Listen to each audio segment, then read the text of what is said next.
I am focusing on Asia cup mission. Bangladesh দল নিয়ে এশিয়া কাপে যে 15 সদস্যের দলটা হতে যাচ্ছে সেটা নিয়ে team management, cricket operation, selection panel, captain সবাই মোটামুটি একটা চক আউট করে ফেলেছে এবং সেই চক আউটে 14 জন ক্রিকেটার ফাইনাল। 15 সদস্যের যদি স্কোয়াড হয়, আপকামিং এশিয়া কাপে 14 জন ক্রিকেটার ফাইনাল। একটা স্পট নিয়ে মোটামুটি একটা বড় ধরনের প্রতিদ্বন্দ্বিতা হচ্ছে 3 ক্রিকেটারের। একজন ওপেনার রয়েছেন, একজন উইকেট কিপার ব্যাটার রয়েছেন, একজন মিডল অর্ডার ব্যাটার রয়েছেন। তাদের মধ্যে এই কম্পিটিশনটা হচ্ছে 15th যে পজিশনটা, জাতীয় দলের 15তম সদস্য হয়ে এশিয়া কাপ মিশনে কে আসলে তার জায়গাটা সিমেন্ট করবেন।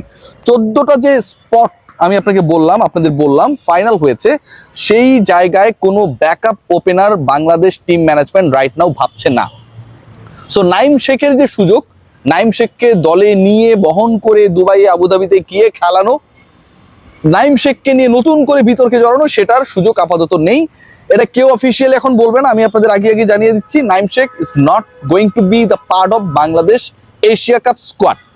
সো ব্যাকআপ ওপেনার নেই মানে মেইন ওপেনার যারা তারাই মূল ভূমিকা পালন করবেন এবং সেই জায়গাটায় তানজিদ হাসান তামিম এবং পারভেজ হোসেন ইমন, এই পার্টনারশিপ, যে পার্টনারশিপটা আমরা মিস করেছি। আমরা দেখেছি সবশেষ পাকিস্তানের বিপক্ষে ওপেনিংয়ে এই দুজন ক্রিকেটারকে প্রপারলি সুযোগ দেওয়া হয়নি। 3 ম্যাচে 3টা ডিফারেন্ট প্লেয়ার খেলানো হয়েছে। ইমন তামিম শুরুতে খেলানো হয়েছে, তারপরে ইমনের সাথে খেলানো হয়েছে নাইমকে, তারপরে তামিমের সাথে খেলানো হচ্ছে নাইমকে। So that was not ideal, that was not perfect. সেখান থেকে বের হয়ে ইমন এবং তামিমের পার্টনারশিপ হচ্ছে। Number 3, captain himself Liton Kumar Das. যদি ওপেনিংয়ে কারো কোনো ধরনের ইস্যুস ক্রিয়েট হয়, then Liton will be the backup opener. Okay, Liton Kumar Das will bat on number 3। দুজন ওপেনার যাদের কথা আমি বললাম, তাদের সাথে যদি কোনো ধরনের ইস্যুস ক্রিয়েট হয়, then Liton will open for Bangladesh in the upcoming Asia Cup. 3টে স্পট আমি আপনাদেরকে বলে দিয়েছি, এই 3 জনই ওপেনার বা 1 ডাউন ব্যাটার, 1, 2, 3। মিডল অর্ডারে যে লিস্টটা আমার কাছে রয়েছে, যাদের স্পটটা ফাইনাল এখন পর্যন্ত, সেখানটাও রয়েছেন 3 জন। অর্থাৎ 3 জন ক্রিকেটারের কথা আমি বললাম যাদের স্পটটা টপ অর্ডারে ফাইনাল, মিডল অর্ডারে 3 জনের স্পট ফাইনাল। এখানটায় রয়েছেন শামীম হোসেন পাটোয়ারি, তাওহিদ হৃদয় এবং লেট মিডলে Jaker Ali Anik, who actually does is best for finishing the innings. Okay, so ওই জায়গাটায় আমরা খেয়াল করতে পারি জাকের আলী অনিক, শামীম হোসেন পাটোয়ারি, তাওহিদ হৃদয়।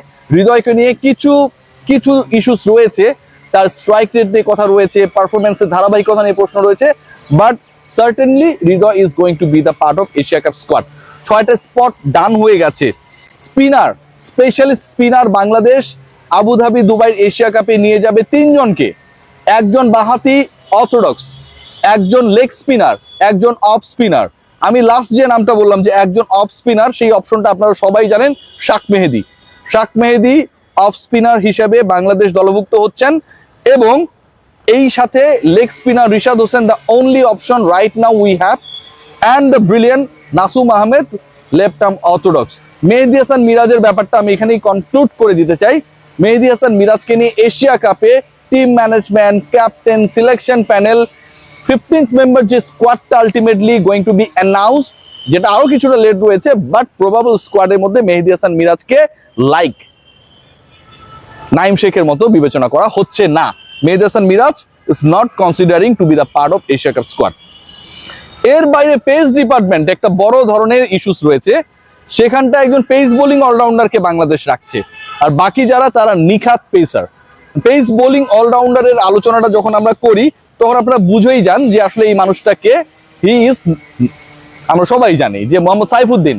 তো মোহাম্মদ সাইফুদ্দিনের সাথে 4 জন পেসার থাকছে। তার সাথে অ্যাড হচ্ছেন শরীফুল ইসলাম, তার সাথে অ্যাড হচ্ছেন তাসকিন আহমেদ, তার সাথে অ্যাড হচ্ছেন মুস্তাফিজুর রহমান এবং তানজিম হাসান সাকিব। বাংলাদেশ টোটাল 5 জন pacer including Mohammad Saifuddin carry করবে, যেহেতু বাংলাদেশের মিডল অর্ডারটা খুব বেশি এক্সপেরিয়েন্স না, খুব বেশি ডিপেন্ড করা যায়, এই কনফিডেন্স দেয় না। সো লেট মিডিলে, লোয়ার মিডিলে, টেলের দিকে যদি শাক মেহেদি বা সাইফুদ্দিনের মতো কেউ একজন থাকে আফটার জাকের আলী অনিক, তাহলে it would be helpful for the team Tigers. এই বিবেচনায় সাইফুদ্দিনের স্পট কনফার্ম, সাথে বাকি 4 জন পেসার। সো আমি যে নামগুলো বললাম, এই নামগুলো যদি বলি এক এক করে, তানজিদ তামিম, পারভেজ ইমন, লিটন দাস, হৃদয়, শামীম হোসেন পাটোয়ারি, জাকের আলী অনিক, রিশাদ হোসেন, শাক মেহেদি, নাসুম আহমেদের সাথে অ্যাড হচ্ছেন আরো 5 জন, Taskin Ahmed, Mustafizur Rahman, Tanzim Sakib, Shoriful and Mohammad Saifuddin. Total number হয় কত? 14 জন। স্পট থাকে একটা, এবং সেই একটা জায়গার জন্য সৌম্য সরকার, নুরুল হাসান সোহান, মাহিদুল ইসলাম অঙ্কন, এই 3 জনের একটা ব্যাটেল হচ্ছে। সোহানকে নিয়ে অনেক জোরালো চুক্তি রয়েছে, দাবি রয়েছে। Sohan definitely he should be the part of the 15 member squad. আপনি যদি পুরো দলে মিডল অর্ডারে ব্যালেন্স, লেট মিডলে ফায়ার, যে কোনোটাই চিন্তা করেন, অথবা কন্ডিশনকে যদি আপনি মেলানোর চেষ্টা করেন যে বাংলাদেশের সাবকন্টিনেন্টাল কন্ডিশন, এই টাইপের কন্ডিশনে ভালো ক্রিকেটার ভালো ফিনিশ করতে পারে, যেহেতু ডিপিএল বিপিএল সব জায়গায় সোহান ফিনিশড, মানে কি বলবো, অ্যামেজিংলি। সো ওই জায়গাটায় সোহান বিশাল দাবিদার। যেহেতু ব্যাকআপ ওপেনার নেওয়া হচ্ছে না, সৌম্য সরকারের চান্সেসটা এখানটায় কমে যায়, এমনিতেই কমে যায়। ব্যাকআপ ওপেনার নিলে সেটা সৌম্য সরকার, বা সৌম্য সরকারের চান্সেস আপাতত নেই বললেই মনে করা হচ্ছে। একই সাথে মোহাম্মদ সাইফুদ্দিনের যে ইনক্লুশন, সৌম্য সরকার এক্সট্রা যে কাজটা করতে পারেন সেটা হচ্ছে মিডিয়াম পেস বোলিং, সেটারও প্রয়োজন নেই। সো সৌম্য সরকার কাটমার্ক, থাকে মাহিদুল ইসলাম অঙ্কন এবং নুরুল হাসান সোহান।